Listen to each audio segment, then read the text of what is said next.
रहस्य था।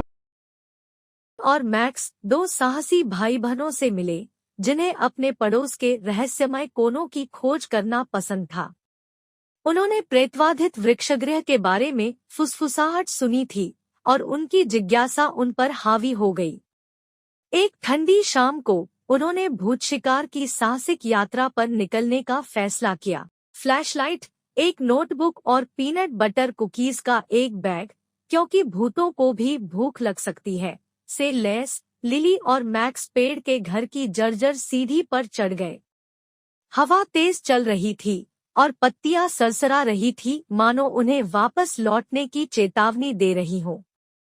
लेकिन उन्होंने दबाव डाला। अंदर हवा बर्फीली महसूस हो रही थी और दीवारें प्राचीन रहस्यों को फुसफुसाती हुई लग रही थी। छत से मकड़ी के जाले लटक रहे थे और फर्श के बोर्ड उनके वजन से कराह रहे थे। वे धूल भरे फर्श पर पालथी मारकर बैठे थे। उनकी फ्लैशलाइटें भयानक छाया लिली कांप उठी, लेकिन मैक्स मुस्कुराया। चलो भूत को ढूंढे, उसने कहा। लिली ने अपनी नोटबुक खोली और लिखा, प्रिय भूत, हम शांति से आए हैं। क्या हम दोस्त बन सकते हैं? अचानक कमरा ठंडा हो गया। खिड़कियां खड़खड़ाने लगी और एक धीमी आवाज गूंज उठी।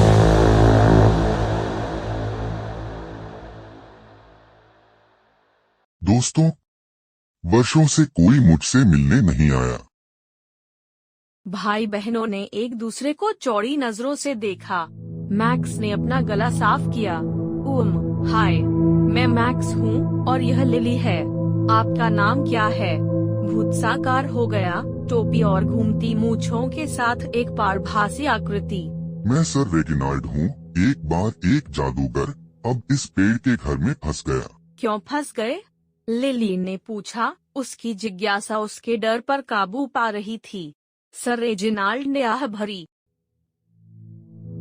बहुत पहले मैंने एक जादू किया था जो गड़बड़ा गया। पेड़ का घर मेरी जेल बन गया। लेकिन मुझे बाहरी दुनिया की याद आती है, बच्चों की हंसी, सरसराहट वाली पत्तियां और गर्म कुकीज। मैक्स ने पीनट बटर कुकीज का बैग बढ़ाया। हम ये आपके लिए लाए हैं। सर रेजिनाल्ड की आंखें चमक उठीं। आह, मेरे पसंदीदा, धन्यवाद। उसने एक कुकी ली और उसे कुतरने लगा। अब मैं आपकी दयालुता का बदला कैसे चुका सकता हूँ? लिली झिझकी। क्या आप हमें कोई जादुई करतब दिखा सकते हैं? सर रेगिनाल्ड मुस्कुराए। निश्चित रूप से। उसने अपना वर्णक्रमीय हाथ लहराया और वृक्षगृह बदल गया। दीवारें चमक उठीं और मकड़ी के जाले गायब हो गए। फ्लोरबोर्ड नाचने लगे और लिली की नोटबुक हवा में तैरने लगी। अद्भुत, मैक्स ने चिल्लाकर कहा। लेकिन सर रेगिनाल्ड ने कहा, मेरे अभिशाप को तोड़ने के लिए मुझे एक और चीज की जरूरत है, दोस्ती का एक वास्तविक कार्य। ने हाथ पकड़ रखे थे। हम वादा करते हैं, उन्होंने कहा।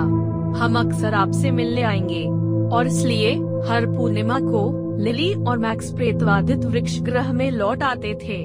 उन्होंने सर रेजिनाल्ड के साथ कहानियां साझा की, खेल खेले और हंसे, और बदले में वृक्षगृह जादू से खिल उठा। किंवदंती है कि यदि